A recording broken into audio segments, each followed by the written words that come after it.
Good evening, everyone, and welcome. Just going to share my screen.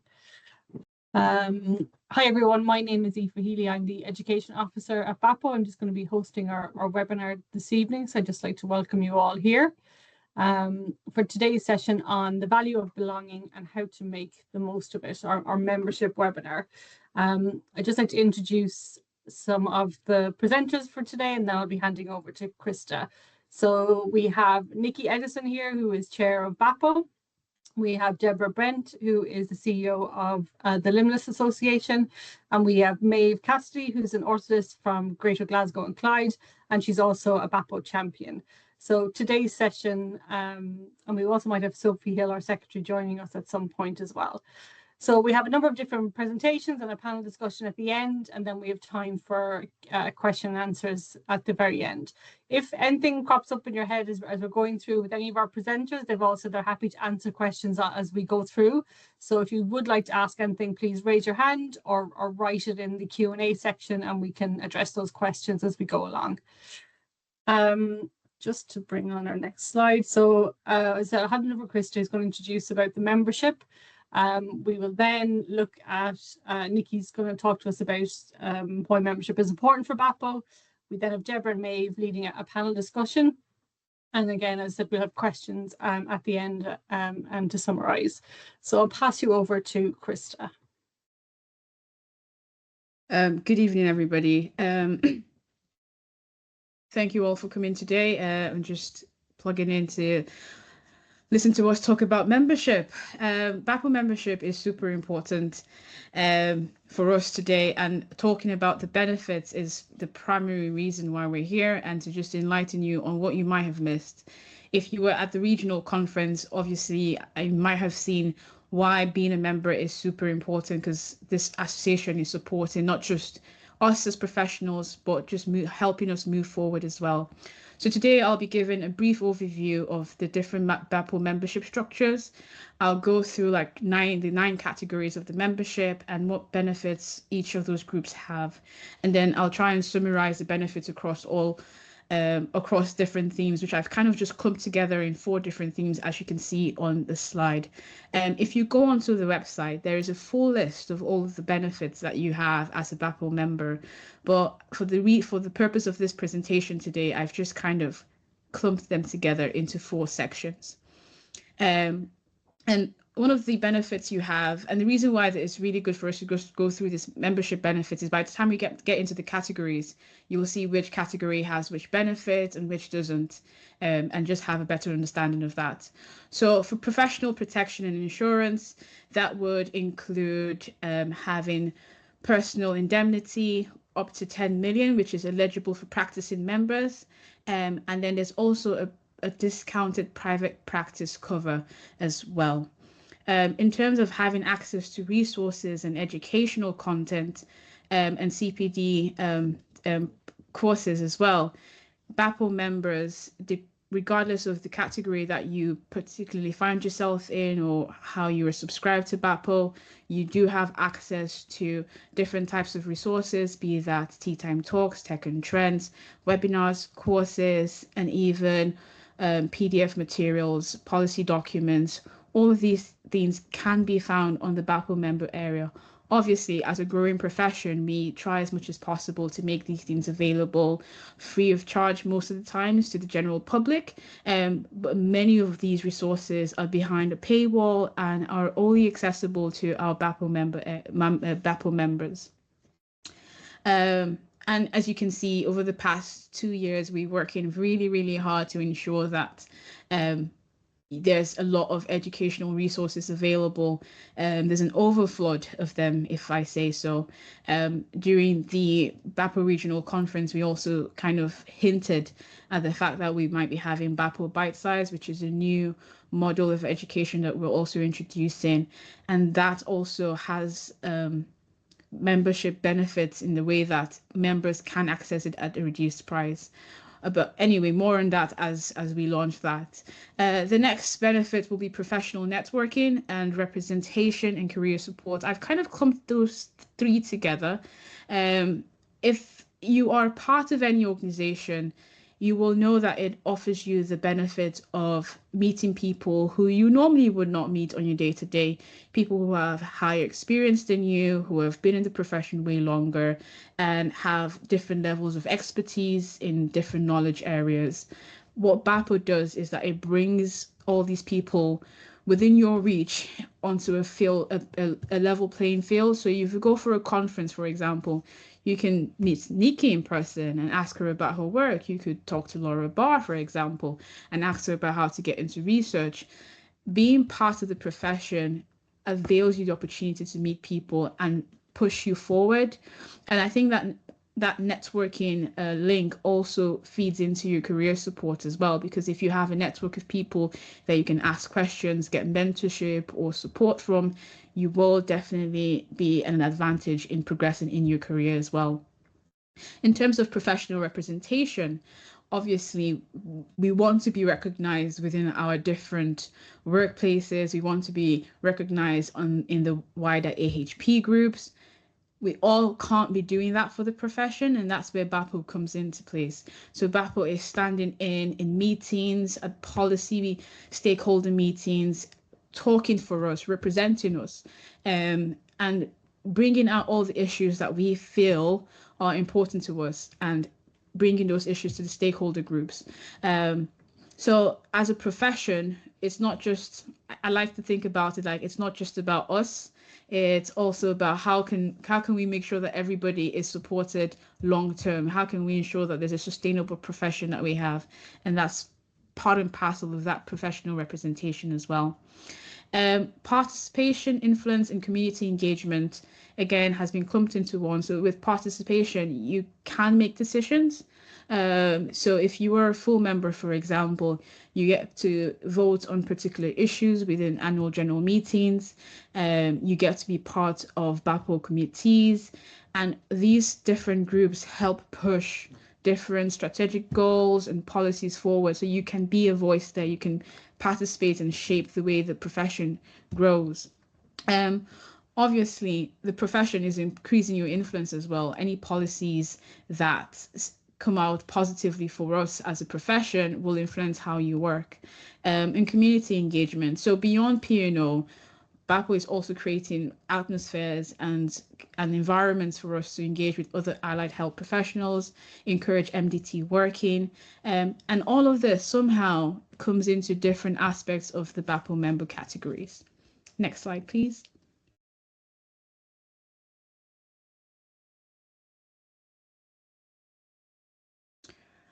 So in terms of the different membership structures, I think it's been designed to kind of reflect the diversity of our workforce. So from students to associate practitioners, to fully qualified clinicians, technicians, academics, researchers, and even retired professionals. So across all the categories, the goal is pretty much the same. It's there to support members in the professional journey, probably help them protect their practice and strengthen the profession as well. So I'm just going to work through each of these categories. We have 9 of them, and there has been some changes over the years, and I'll get to that in a second. So for the full member, which is M, which is basically member, and I've included what is in the I've included the M because sometimes you might see that and be like, what does that mean? It's a full member. Full member is member. And this is a category that is for HCPC registered prosthetist orthotists who are in clinical practice. This is kind of the group that has the full benefit package. So every single thing that BAPO offers, a member can access. So that is from full insurance to all CPD resources to full voting rights at AGM. You are eligible to be part of like committees, and you are obviously fully represented. So it's kind of the most comprehensive group. Then we have our graduate members, who are basically recently qualified P&Os who are waiting HCPC registration. And they kind of all receive nearly all the same benefits as a full member. They also have voting rights, they get access to educational resources and professional indemnity. We have subsidized in some ways graduate members because we appreciate that they've just started out their careers. So there is a 5-year graduate membership level where you pay a reduced fee as well.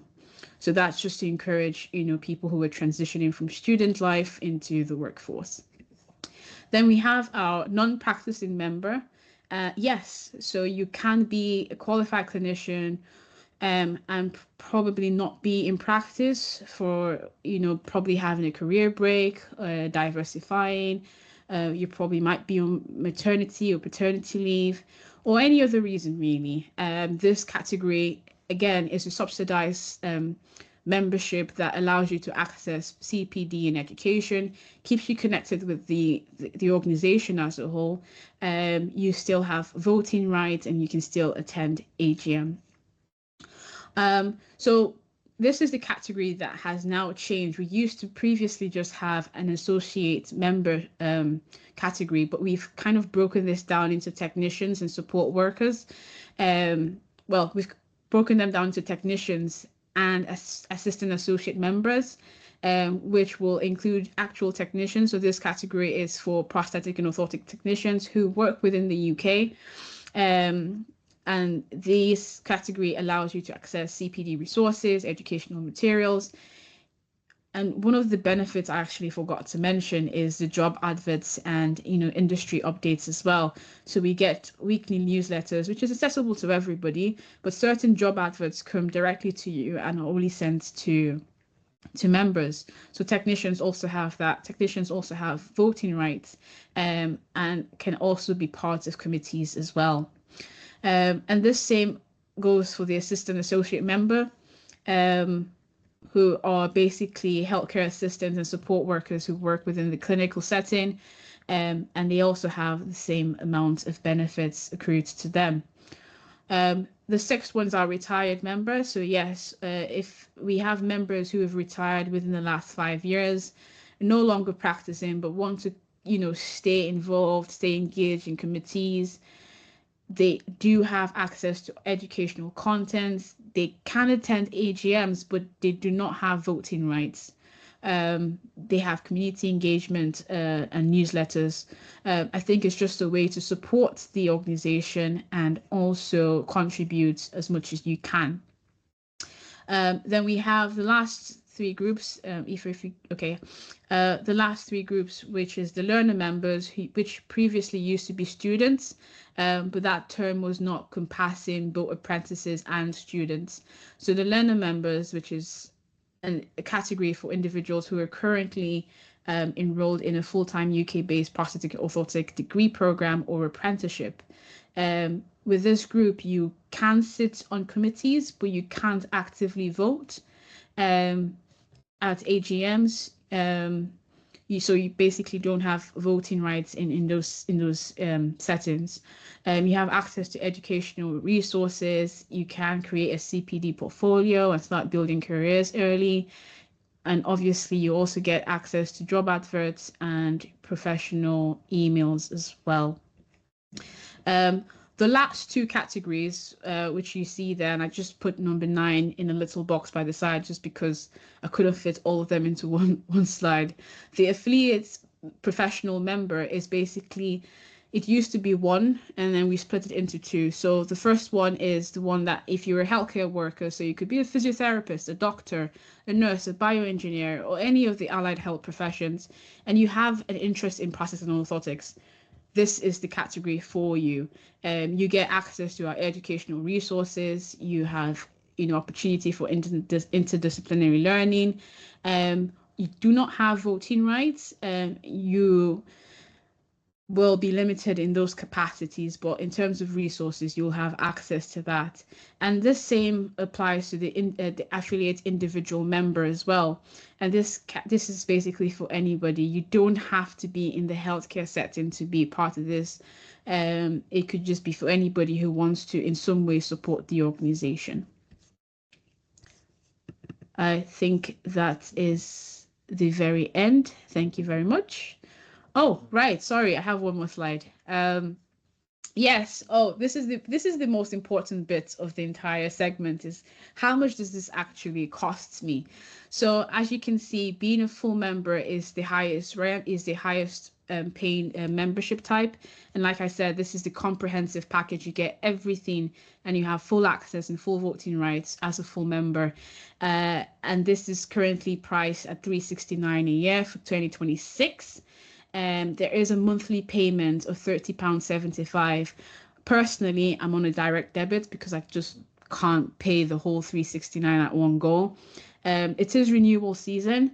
I think for direct debit, people who are on direct debit, it just kind of rolls over. But do well to just ensure that you renew your membership by saying, yes, I'm happy for this to continue to roll over. We have the graduate members that you can see is quite a reduced rate, and everything else is quite reduced. I particularly want to emphasize on the monthly fees. They are more affordable to go ahead with monthly fees rather than an annual fee. But if that works better for you, go for it. The other part of membership fees that I really want to stress as well is that you can actually get tax refunds on these. So I haven't worked out how to do it, but I know you can. So if you can go to the HMRC website and try and file and see if you can get your membership fees back, it'll be really good just to help with the cost of that. But yes, that's a snapshot of how much it will cost you.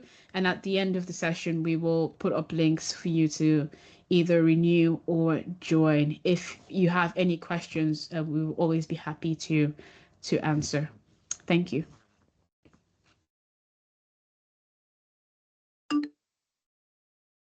Thanks, Krista. Just seen a message come in. We'll see. Oh, thank you very much. Claire Carson's put in a link for anyone to help you with that process about claiming back your tax relief on your membership. Great. And next up, we have Nikki Edison. Thank you, Eva. I'm just going to share my screen.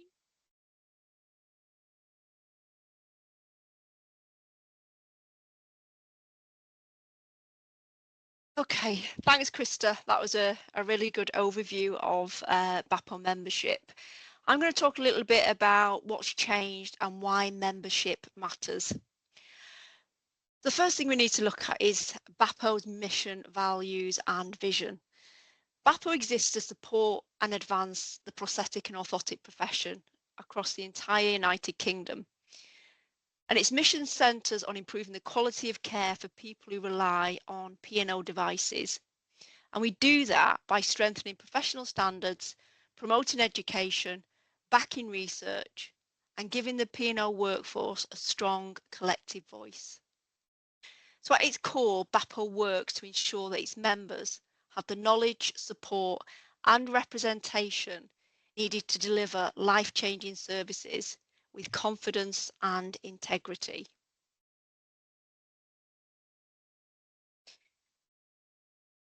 Over the last few years, hopefully you've noticed that BAPO has sharpened its focus on providing guidance on all aspects of prosthetics and orthotics.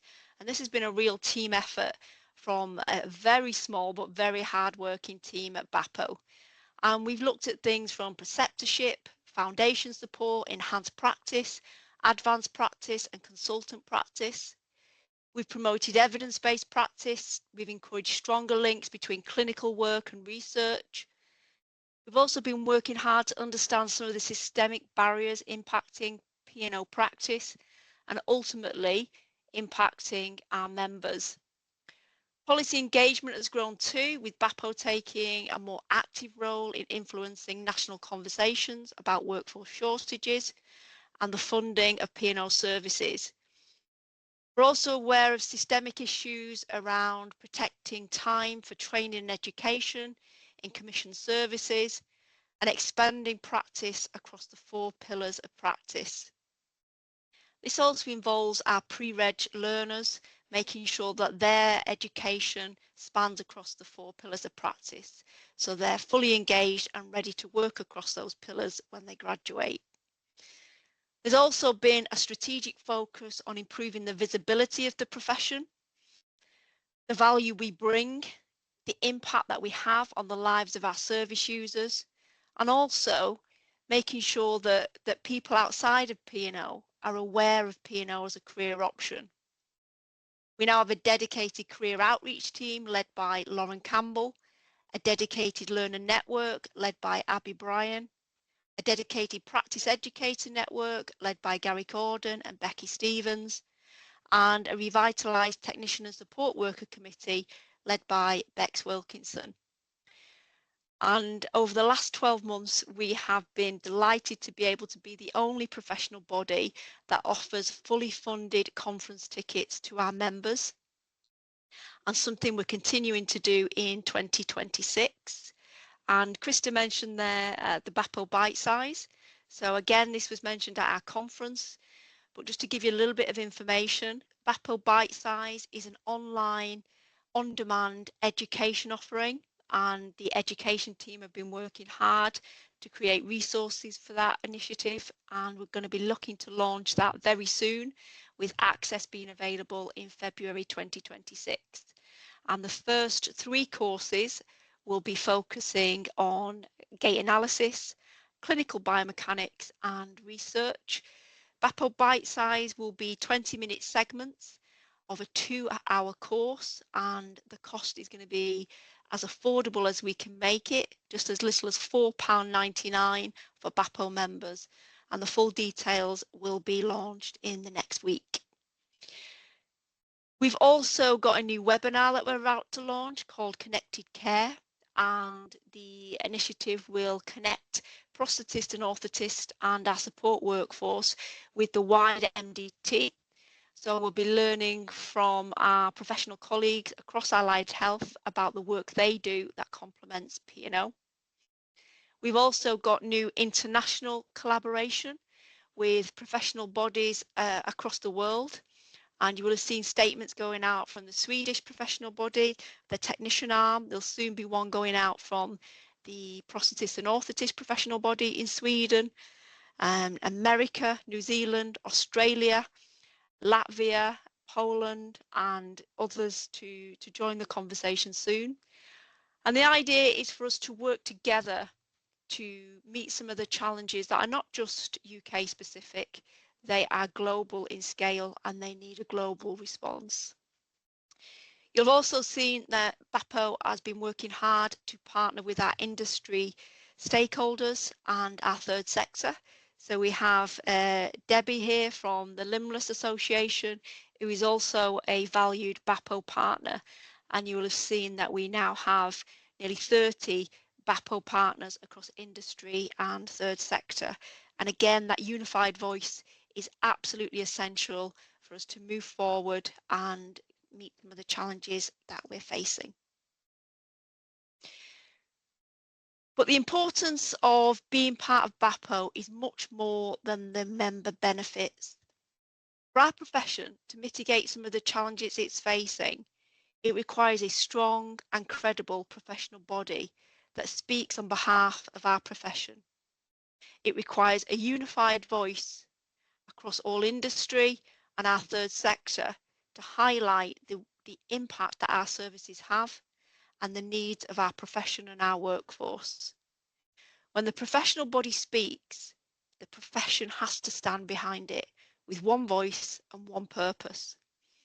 Undermining the professional body undermines each and every one of us and ultimately undermines the profession. And it's our members that enables us to stand there and advocate on behalf of each and every one of us. And your membership is so vitally important. And if you're not a member, for those in the room and for those that are going to be watching the recorded webinar, one of the things that I'd ask you to think about is if your professional body is not speaking on your behalf, then who is? Thank you very much and happy to take any questions. Thank you very much, Nikki. If anybody has a question, you can raise your hand or write it in the chat. Let's get my slide back up. Okay, so we're going to move on to the panel-led discussion. Just going to share some QR codes around membership if anybody wants to take the opportunity to take those away. And I'd like to pass over to Deborah Brent from the Limits Association. Okay, thank you very much. Really great to be here. I'm one of the individual affiliate members, and we're also, as Nikki said, a BAPO partner. As a national charity, we think it's really important that we're connecting strategically and nationally with a broad range of organisations. So as a charity, we consider ourselves a professional organisation, and we're members of various third sector representative organisations. Also, we sit on strategic boards in terms of healthcare. So it goes without saying that being part of a body like BAPO is really important to us as well. At the end of the day, prosthetists and orthotists are super important. They're absolutely integral to the lives of those members that we support.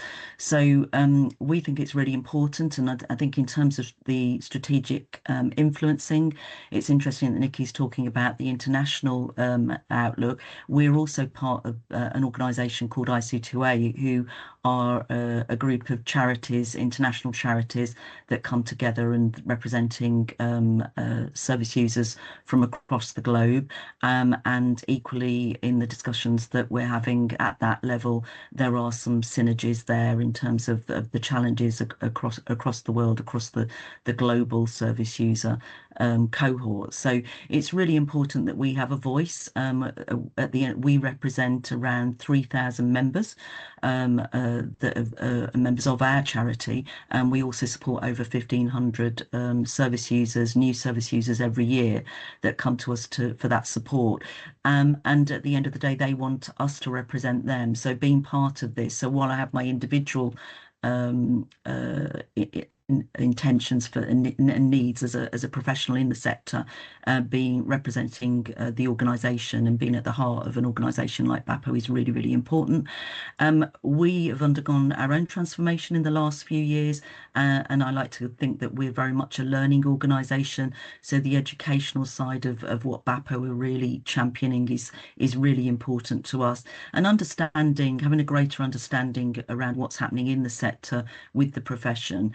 It means that we're better informed as an organisation to be able to better support the needs of our service users and members as well. So we as Nikki said, we're a partner. We've exhibited at BAPO. I know that you've just released news about your Oxford event, and we'll be attending that. And I think that's the other thing: the networking, the shared learning, the networking, and working. The title of your Glasgow conference was about working together. I think collaboration is just so important, and it's very much something that we as an organisation have been working towards doing better at over the last few years, whether that's, as I say, linking in with sort of national bodies, but also locally, where we're trying to build relationships on the ground with local prosthetics teams as well. So for us, this gives us a broader networking opportunity, raising the profile of us as an organisation, but equally, I suppose, as a two-way opportunity here as well, because we're also involved in the educational side, the programme that Nikki touched on as well. So we do have a large number of cohort of service users and members. So their voices are really important, and I hope that we're also already involved in various pieces of sector research. So hopefully, when we're looking to engage with service user cohorts, that the Limits Association can see itself as an organisation that BAPO can engage with, to engage with the wider the service user cohorts as well. So important to me as an individual. I like to consider myself as a charity professional. Charities had to change considerably over the last probably 10, 20 years, but equally important for us as an organisation in terms of how we strategically sit and work with, on the ground with prosthetists, but equally with the bodies that support them and represent them. So yeah, so we're delighted to be members. Thank you. Thank you very much, Deborah. And I'll pass over now to Maeve. Hello, everyone. I'm just going to give a wee background about kind of my story in terms of since graduating uni and becoming a member. I was a member as a student and then took on the graduate membership, mainly because it was just something I thought was you did, something you were expected to do. And in doing that, I had a membership. I didn't really engage that much with BAPO, I suppose, if I'm being honest. Initially, I used some of their webinars to help me in my first year of work, but following on from that, I kind of drifted away. And then my membership came up for renewal last year, and I found myself questioning, why should I be renewing this? And so instead of just saying, oh, actually, I don't see the value in it, I'll not renew, I thought, no, I'm going to answer this. I'm going to ask, why should I be a member? And in doing that, there was so much I discovered that I took for granted. And as Nikki said, there was so much unseen work that BAPO do in terms of looking after our profession and protecting its future, that I don't think was made, well, I was going to say it wasn't made clear to me, but I wasn't open to learning that or taking the initiative to get to see what BAPO do and to hear more about the work they do. So I suppose in the last year, I've made a big effort to, share that learning with my team in Glasgow in particular. And I suppose it's taking the unseen work that BAPO do and presenting it to everyone and reminding them, like, look, if we didn't have BAPO, none of this would happen. And addressing a lot of misconceptions, like old like kind of myths, what can BAPO do that the union doesn't, and lots of things like that. And I suppose through doing all that, I've really learned to appreciate, how much BAPO have done for us as a profession, particularly in the last few years, and representing us nationally and advocating for us. And I suppose it's an appreciation for how that filters down. It's easy to say they advocate nationally, but what does that actually mean? And I think it was breaking that down into something that translates to something that we can actually see. As orthotists, well, as myself as an orthotist, we like to see the benefit, see our work, and I think to make that more visible as in how that actually impacts you. For example, we even come into like pay rises, and yes, the unions have a big role in putting us forward for pay rises, but if they didn't have the evidence from the work that BAPO have done, they wouldn't have any evidence to put forward to support us as a workforce and give meaning and value to our profession.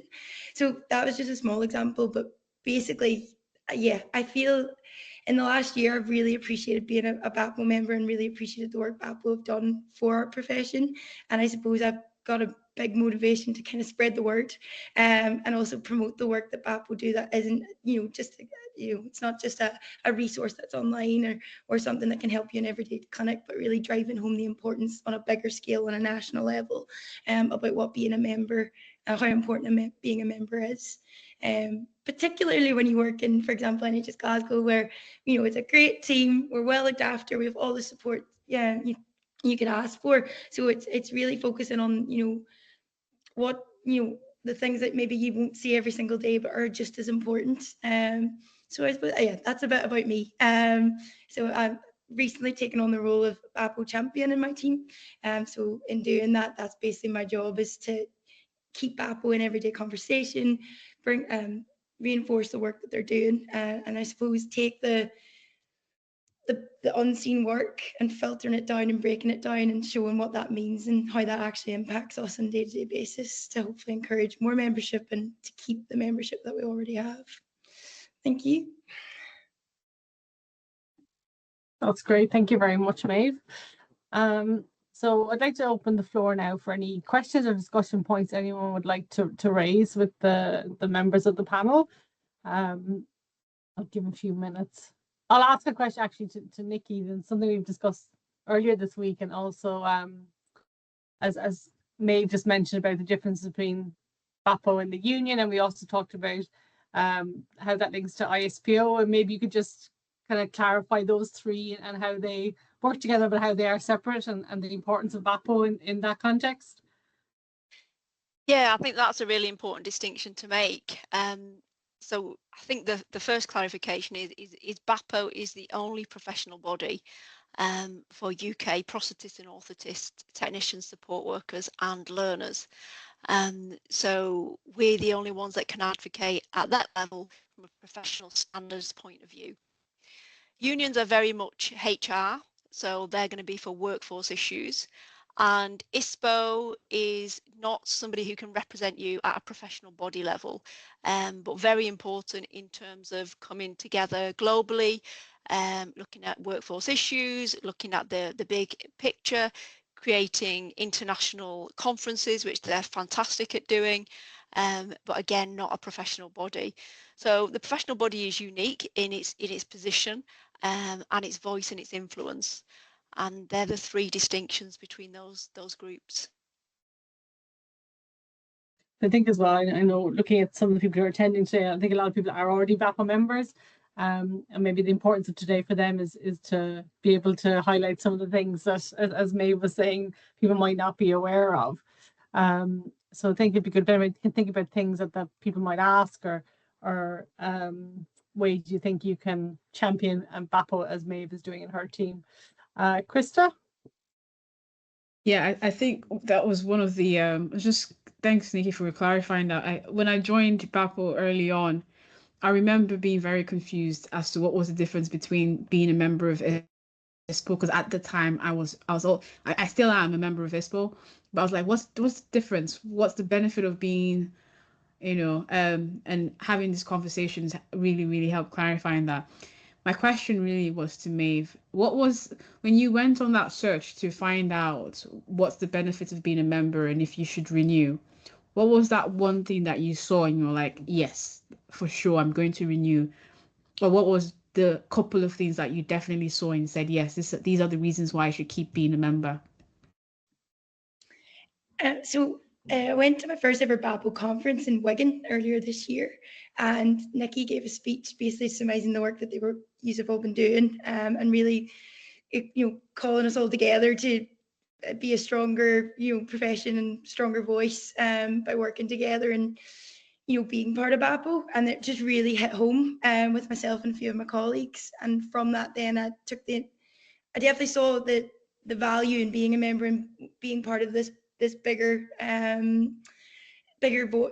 team, and what that means. So it wasn't a case of, I might not see it in my day-to-day practice, be it the benefits of being a member, but I might not see the impact it's having, because it's maybe further up.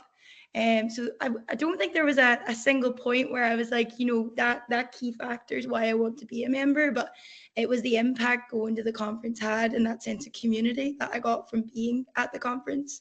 And I suppose the importance of looking after our profession that I came away from the conference feeling. And one of the key points Nikki emphasized was, our workforce is we're very, very small and we're at risk of becoming smaller. So there's a big effort needed to kind of keep P&O going, to put it simply. So yeah, coming away from that, then I just took it myself to look into the work that BAPO have done, ask questions, simple questions like, what is BAPO, what is a union, what are the differences, and educating myself, because I suppose I really wanted to make an informed decision about being a member. In order to do that, I needed to know enough to say, actually, that's not enough for me to pay to be a member, or no, that is enough. And from all the information I found out, it was all very positive and very much, yeah, I need to be a member. So yeah, I hope that answers the question. Yeah, it does. Yeah, thank you, Maeve. Thank you, Maeve. I see Sarah Evans has a question. If you want to unmute yourself, Sarah. I just want to say, from a purely selfish point of view, so I did a master's and I really, really struggled to find any sort of evidence to support, my master's was in leadership, and focusing on that in the prosthetic service is like nearly impossible. Since then, so I graduated in 2022, and since then, so many documents have been created by BAPO that, so now I'm doing a doctorate, I've got something I can refer to. I've got evidence there that I can say, this is the situation as it currently stands. The work, I just cannot say enough how important that work is, and I'm just really, really grateful. So thank you, and I will continue to be a member. Great, thank you very much. As Nikki said, that slide you put up, and that's not even everything. There's loads of resources and different things available, and that's something I think that we're really keen to do, is making as many of them as you know, freely accessible. And as one of the professional bodies who does make most things freely accessible, I think is a really strength. I just wanted to ask the panel and also the attendees around the communication, because we've done some kind of surveys and things recently around education specifically, but wider, and we've been, the admin team has worked really hard to refine our newsletter to make sure it's, you know, it's shorter and more pointed to make sure that people get as much information as possible. And I think because BAPO have so many things been coming out, and sometimes we're worried that things kind of get lost. Things around, you know, we've just heard about people don't think they can come on a course unless they're a BAPO member, which isn't true. There's just different pricing structures, or they can't attend a Tech and Trends or a Tea Time Talk because they're not BAPO members. And we're really keen, we're making these freely accessible. We want everybody to do it. Is there any thoughts or opinions on how we communicate our events and our outputs from BAPO?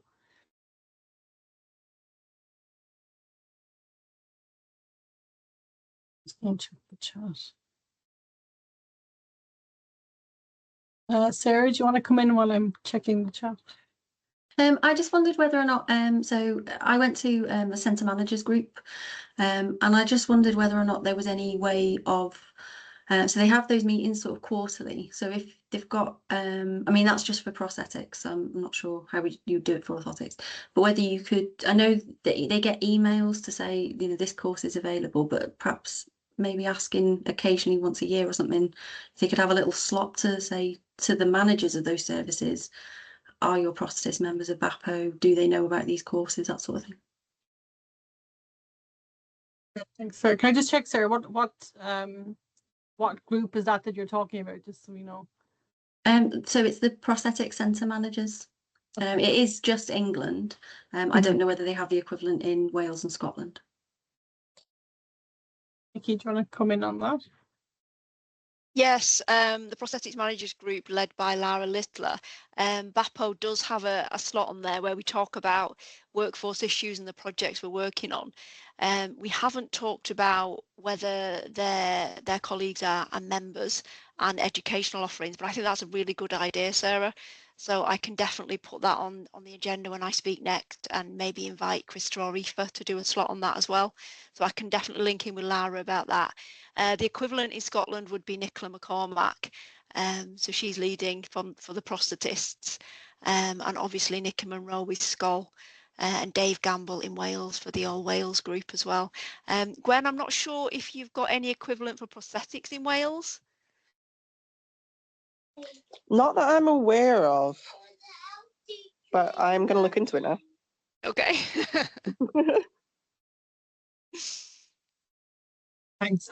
Just seeing a question Gwen has put in the chat. She mentioned being pausing her membership when she was on mat leave, and she didn't realise there was the option to change the different ones Krista had mentioned. So her question is, how long can someone stay on the reduced rate, as childcare costs and often coming back on reduced hours are really challenging to navigate?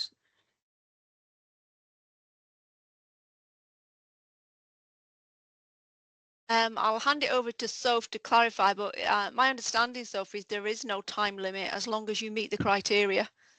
Hi, yes, hello everybody. Sorry, I was late to join. Yes, there is no time limit. You can stay on as a non-practicing member as long as you're paying your non-practicing members' fees for as long as you like.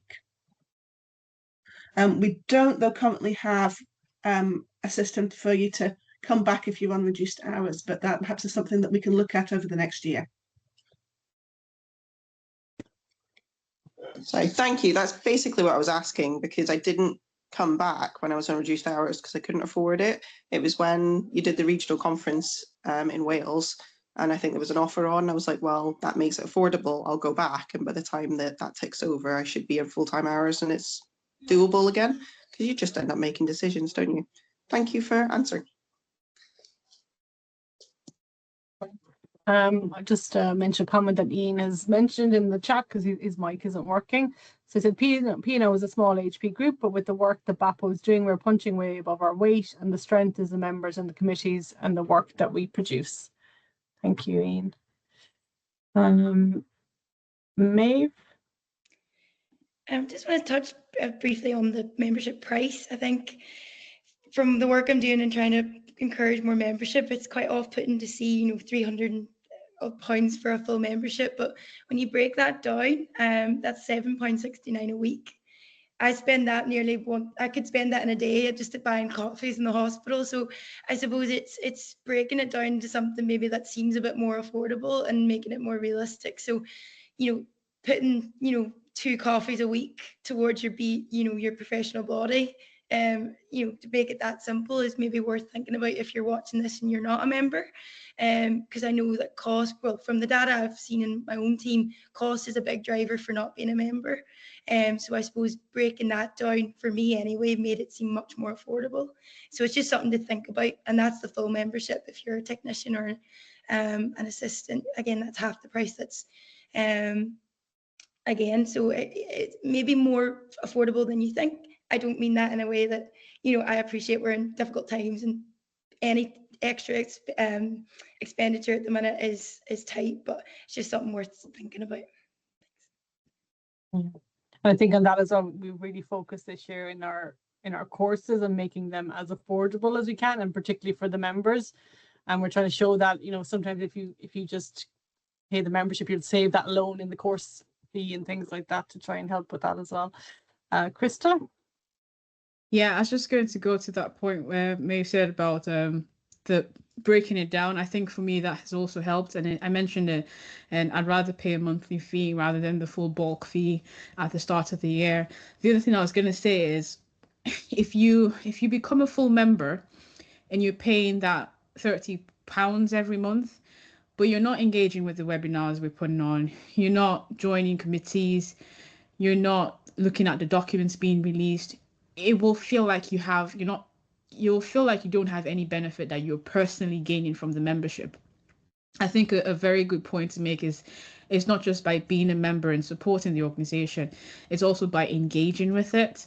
So with the courses, if you can go for as many courses that we put up as possible, at the end of the year, when you look at your CPD portfolio and say, right, I did 2 courses this year, I attended 10 webinars or tea time talks, or I've completed 3 BAPO bite-sized courses, you kind of feel like, right, I've achieved something with the money I've put in and I've saved X amount, or I've attended 2 regional conferences that were fully funded. I think by making sure you're engaging with the association, you will see the amount of benefit you're personally getting, because sometimes the question is what am I personally getting out of this rather than what is it doing for the general profession. Thanks, Krista. Deborah? Yeah, I was just going to ask, obviously Maeve is a champion. Are there any other champions across England, the UK? I tend to ask when, you know, we're engaging with them, prosthetists particularly, whether they are members. And I think that, you know, sometimes I would say that not everybody is aware. I mean, obviously BAPO is creating these amazing opportunities, and that there's so much that you can get involved in. I think it would be, you know, in many ways it's difficult to choose, you know, people have got limited time, but I'm just wondering, are there other Maves out there that are you know, advocating on behalf of what is happening now, and obviously in terms of what, you know, BAPO's current aims and ambitions are as well?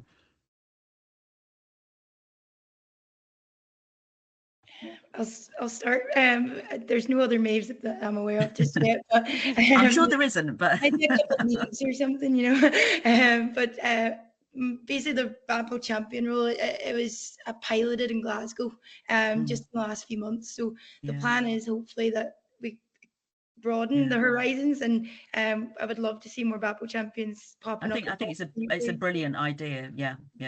I think a lot of time people can be heads down, can't they, because they've got busy working lives, etc. And I think, you know, having someone like yourself, you know, that can sort of advocate and share the information would be great. Yeah, I think in this day and age, where we live in TikTok and Instagram and everything's like instantly available and very much succinct. It's doing the work for people. So as you say, you know, Yeah. I'm happy to read the newsletter. I'm interested, you know, but Yeah. there's taking key bits out of it and just putting it in Yeah. people's faces, Yeah. and that would maybe go under the radar just with life being busy and clinics being busy. Thanks. Do you want to come in?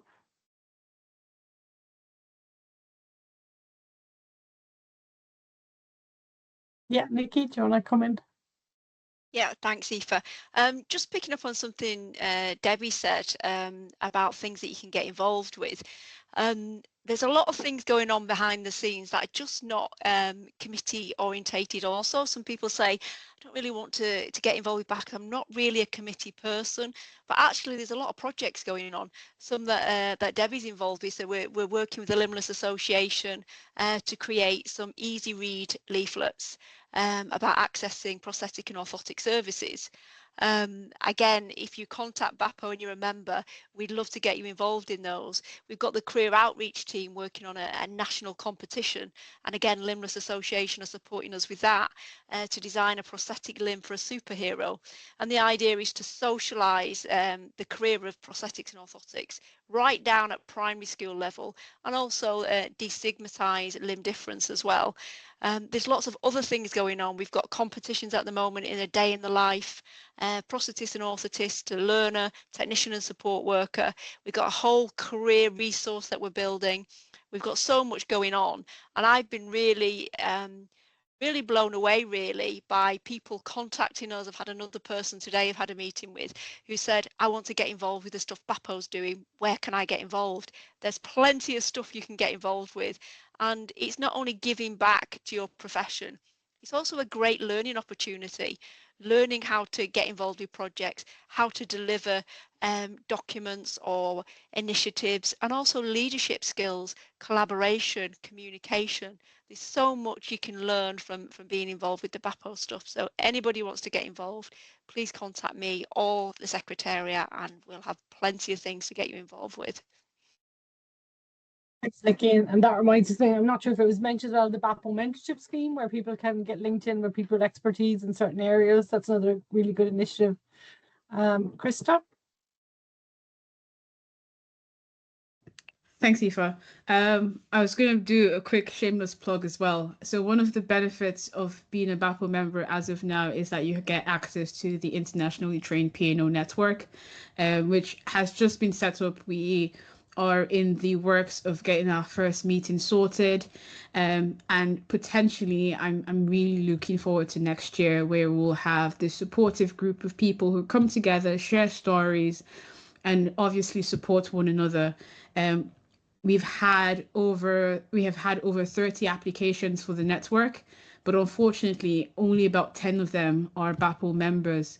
So the remaining 20 people can't access this network because they're not BAPO members. So even if you are an affiliate member at the lowest level of membership categories, please do so, just so you can be able to access that as well. Yeah. So, is there any other questions or comments for the panel?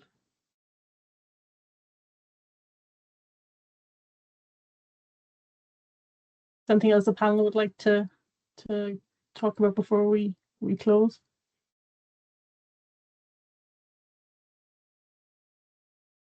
Okay, I'd just like to thank Nikki, Sophie, Krista, Deborah and Maeve for their time this evening, and for giving a great overview of the benefits of BAPO and the things that BAPO are doing to change profession.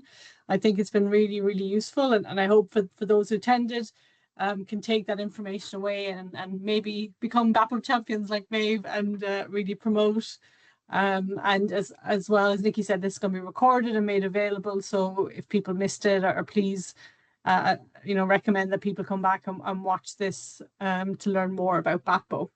So again, we'll just put up these QR codes if anyone wants to take them as regards membership or renewing. I'd like to thank you again to the panel for your time. I'd like to thank everybody for attending, and have a lovely evening.